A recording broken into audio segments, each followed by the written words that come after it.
And then after the Kings, Yeah. people don't know this, St. Isidore's.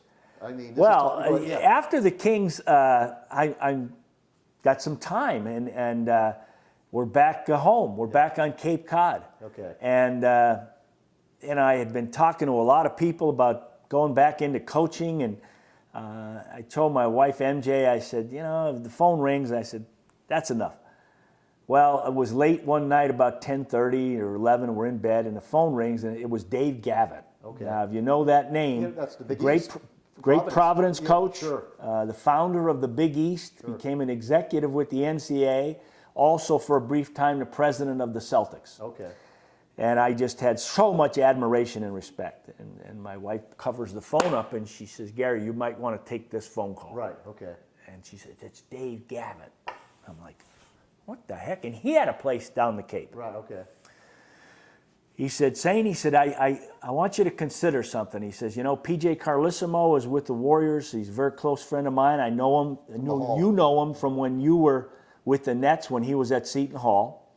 And he said, I think you guys would really make a good team if you wanted to become the general manager. And he said, PJ's going to call you and wants to get together with you and talk with you about it. And that was the start. Wow. So we moved back from Granite Bay back to the Bay Area. And MJ said to Mully, she said, now my kids were growing up a little bit. They're in grammar school. And MJ said, we need a good Catholic school and a good Catholic family environment. He said, I got just the place. Move to Danville, and you're going to be at St. Isidore's, the patron saint of farming. So we moved back and just loved it here. And it was great. And the kids were at St. Isidore's. And being the GM, I didn't have to travel like I did when I coached. And when they started playing, the parents would be, would you help coach the team? And next thing I know, I'm winding up coaching the team. And I wound up coaching them both at St. Isidore's. And it was fabulous. They both played on championship teams and had great teammates. Parents were great. And I can remember during a lockout one year, the NBA wanted to find out what people were doing. Right.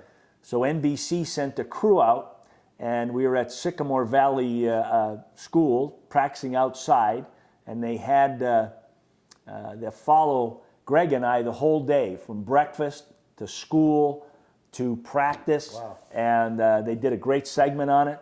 And I'd go to different churches, to the gyms, and I'd come walking in and people go, what the heck is he doing here? Yeah.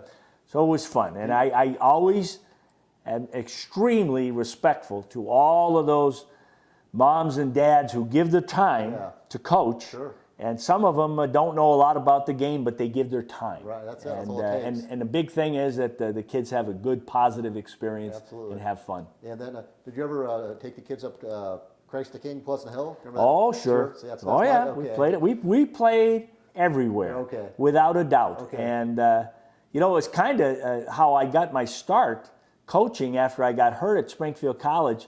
My brother was playing for St. Patrick's in Chicopee. Okay. And I was still a student at Springfield College, and I went to watch practice, and this guy knew who I was, and he said, would you help me out?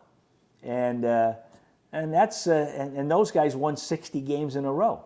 And that's kind of like where I got my baptismal, and I just loved it. It was fun, and it's been a long, fun ride. Yeah, and I mean, I'm pretty sure, other than teaching at Chicopee High School, basketball is the only job you've ever had. Well, it is, and I never say it's a job. Yeah. How do you explain to people that it's not a job? I did something I loved for my entire life. And when I graduated from Springfield, I was all ready to coach at Chicopee High. They gave me a teaching job. Stayed there, 6 years or whatever, and then on to the NBA. And it's been an amazing run.